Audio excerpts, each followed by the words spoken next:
봉 기자님, 네. 지난 24일에 있었던 윤석열 대통령 명예훼손 사건, 네. 이게 좀 제목이 좀 어색하거든요. 이런 걸 제가 본 적이 없어가지고 이 첫 번째 재판에 대한 좀 현장 분위기 좀 소개를 좀 해주시면 좋겠습니다.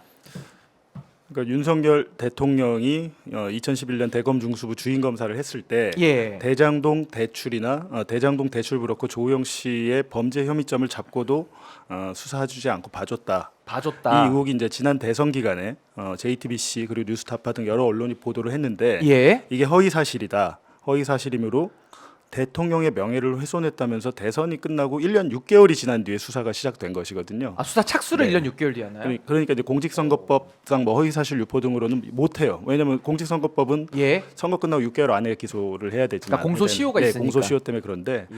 어찌됐든 이제 본인의 명예훼손 재판으로 이름은 돼 있지만 예. 제가 이제 대장동 수사 기록들을 쭉 분석해 보고 우리 사건에 대해서도 기록을 보니까 우리 사건 기록이 한 5만 페이지 정도 되는데 이 중에 가장 많이 등장하는 인물이 이재명입니다.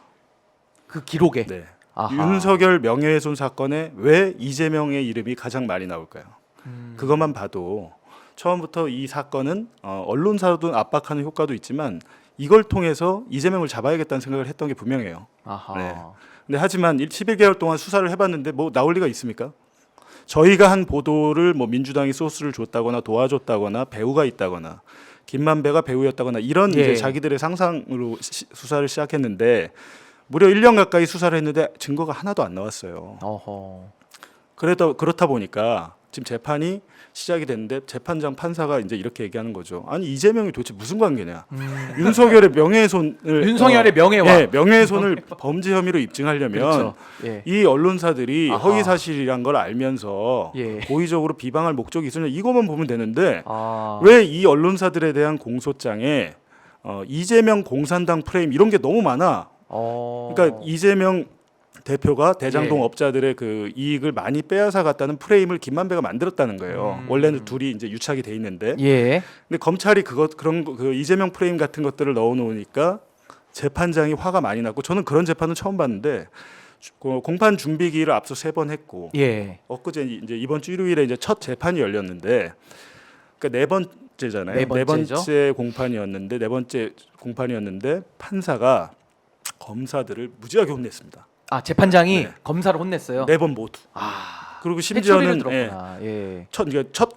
정식 공판 첫 번째에서는 이제 검사가 이 사람들이 예. 무슨 죄를 지었는지 공소사실 요지를 낭독하게 돼 있잖아요. 네. 근데 검사가 또 이렇게 열심히 노력했더라고요. 프리젠테이션을 준비해 왔는데 프리젠테이션을 보면서 브리핑을 막 하는데 잠깐만요. 하지 말라 그래요. 판사 네. 재판장이. 지금 공소사실 요지 그거 앞서 당신들이 낸 공소장이 없잖아. 아하. 지금 뭐야 이거? 그래갖고 재판 시작 18분 만에 예. 휴정을 시켜버립니다. 휴정을 시켜요? 그만해.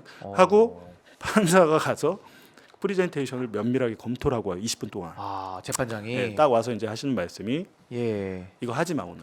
하지 마. 네, 여기 공소 사실에 없는 게 너무 많아. 와. 그러니까 니네 공소장에도 없는 내용 여기 왜 있어? 그리고 관계 없는 게 너무 많아. 내가 앞서도 누차 얘기했잖아. 몇 번 얘기했는데. 이 사건과 관계 없는 거 넣지 말라고. 이재명 여기 또 있네. 또 있네. 또 발견됐네. 또 여기 PPT 3쪽에 또 나오네. 이런 거. 지적을 하시고. 아, 판사님 뚜껑 네, 열리죠 이런 이게 게 첫 자꾸. 재판이 그렇게 됐고요. 아하. 근데 어찌됐든 이제 재판이 꾸역꾸역 흘러가는데 이제 예. 다음 달 24일인가 근데 이제 두 번째 공판에서는 남욱 변호사를 네. 불러다 증인 신문하기로 했습니다. 증인 신문을 네. 증인 신청했고요. 네, 검찰이 아니, 근데 증인을 몇 명 신청한 줄 아세요? 검찰 몇 명 신청했습니까? 이제 주요 중에 처음에 16명 했는데 예. 전체적으로 한 130명? 검찰이 야. 130명 신청했다고요? 재판으로 죽일 작전이군요. 아니, 재판을 100년 끌겠다는 얘기 아닙니까? 그거는 딱 의도가 있잖아요. 아, 130명을 심하네. 했다는 거는 이 정권 안에서 판결 안 나오도록 하겠다는 거죠. 아, 그리고 당사자들 괴롭히겠다는 거죠, 사실. 괴롭히는 것도 분명히 있겠죠. 예. 재판 연금이죠. 근데 저희가 재판연금 맞습니다. 한 재판이 진행되는 걸 보면서 대장동 예. 엑스파일이랑 기획 시리즈 보도를 제가 했었는데 네. 이 두 번째 공판 즈음부터 저희가 대장동 엑스파일 보도를 재개하고 아하. 제가 보니까 여태까지 한 70여 개 기사를 썼더라고요. 그러니까 그 기사의 바탕은 다름 아닌 검찰의 수사 기록이었어요. 예. 근데 이번에도 마찬가지로 검찰이 우리 사건을 수사했던 그 기록을 기반으로 할 텐데 이미 자신들의 기록 안에 자신들의 주장이나 공소 사실과 배치되고 정반대되는 것들이 많습니다. 네, 저희가 기사로 쓸 거라 이제 구체적으로 말씀 못 드리지만 예. 연합 취재 전선을 구축해서 여러 다른 언론사들과 예. 협업, 공동 취재를 통해서 저희가 좀 기사를 써서 여러분께 알려드릴게요. 네, 정말 뭐 여태까지 이제 제가 검찰 수사 기록 많이 봤지만 여전히 검찰은 그 행태를 고치질 못해요. 심해지고 있는 것 제가 볼 같아요. 때는 개선될 수 있는 문제가 아닙니다. 검찰 조직에 대한 대대적인 쇄신, 예. 뭐 해체까지는 모르겠지만 해체 준하는 쇄신이. 네, 그런 혁신이 있어야 될 것 아하. 같습니다. 왜냐하면 검사들은 예. 죄를 지어도 내가 죄를 지고 수사를 조작하거나 증거를 조작해도 처벌받지 않으니까 이런 일들이 책임지지 않는 나오잖아요. 그렇습니다. 묻지마 기소를 아까 뭐 기소 얘기하시던데 묻지마 기소를 하는 거군요. 일단 맞습니다. 기소하고 설사 그게 무죄가 나왔더라도 책임을 지지 않습니다. 아무도 안 네. 지죠 책임을. 근데 지금 우리 공지욱 기자님은 언론 취재도 하셔야 되는 언론인인데 사실 언론인을 상대로 이렇게 수사하는 거 이건 언론의 자유에 대한 침해 위험까지 있기 때문에 상당히 절제되고 조심되어야 되는데 지금 얼마나 고초를 많이 겪고 계십니까? 제가 이 사항에 대해서 좀 예. 간단하게 제 시각대로 말씀드리면 네. 윤석열 대통령 검찰에서는 뉴스타파 봉지욱 기자님을 어떻게 보냐면은 네. 본인들 시각으로 보는 거야.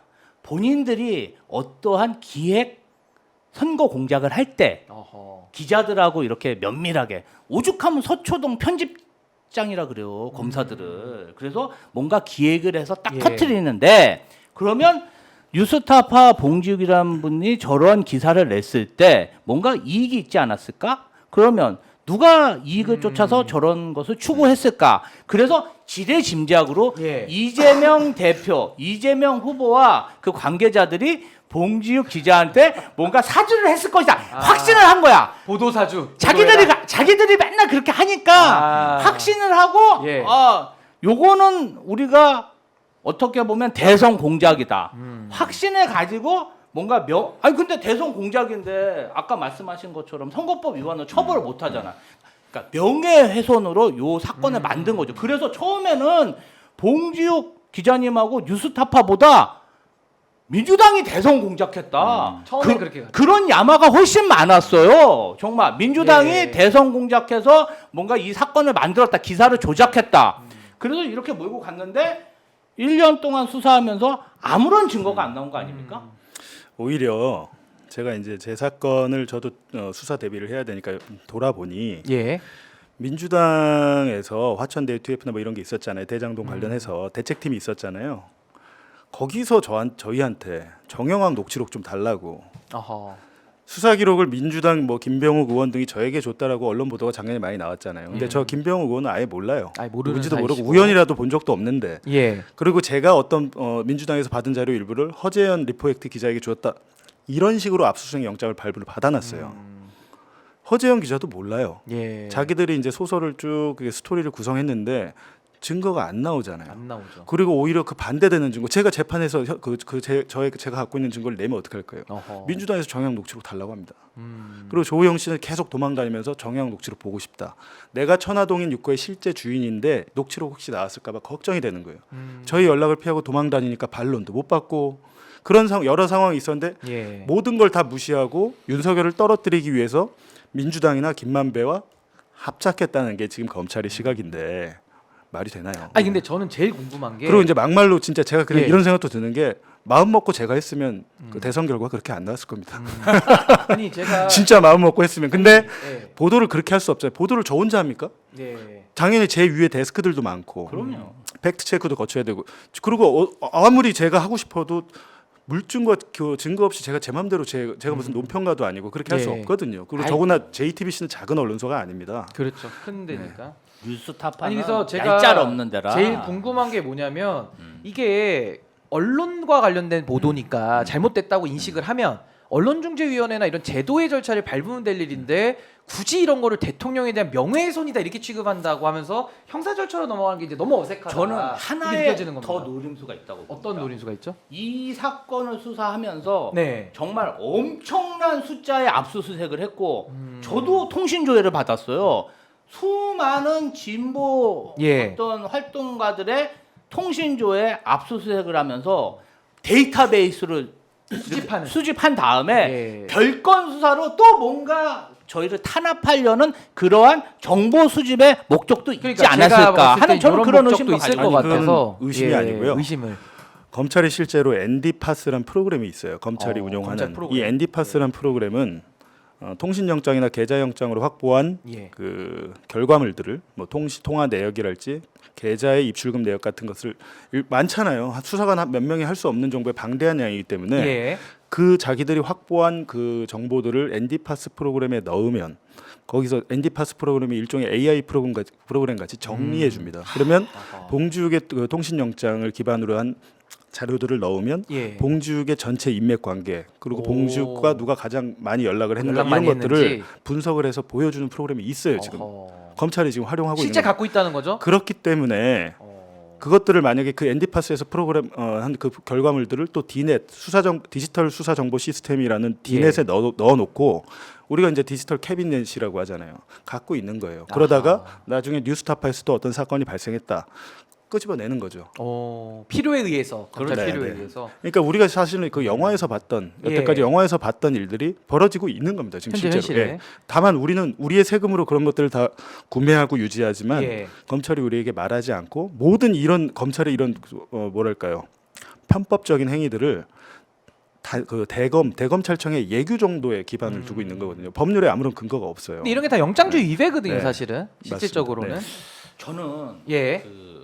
이 부분 좀 이번 국감에서 예. 법사위나 언론에서 좀 주목을 해야 되는 게 요게 아주 좀 특색이 있더라고요. 어허. 자, 검찰은 재판이 시작된 지금까지 네. 피해자 윤석열의 처벌 의사를 확인하지 않았다고 합니다. 야, 이게 정말 대단한. 저는 이런 거 많이 경험했거든요. 왜냐하면 자, 피해자가 명예훼손이라고 인식을 하고 처벌 의사를 밝혀야 기소를 하는 거 아닙니까? 네. 왜냐하면은 저도 정말 그 비서관으로 근무하면서 제가 모시는 분이 유명인이다 보니까 다른 사람들이 고발을 막 수백 건 해요. 예. 수백 건 하는데 이제 피해자는 그 제가 모시는 분이겠죠. 그러니까 당사자가 그러면 의사를 밝혀야 되니까요. 경찰하고 검찰에서 반드시 물어봐요. 피해 의사 아니 이 처벌 의사. 처벌 의사가 있습니까? 처벌 의사를 밝히지 않잖아요. 그럼 그냥 불기소예요. 그러니까 정말 당사자가 처벌 의사를 밝히지 않았는데 검찰에서 이렇게 기소한 사례가 있는지 저는 예. 이번이 처음이라고 봅니다. 없어요. 그것을 한번 확인해가지고 철저히 따져야 됩니다.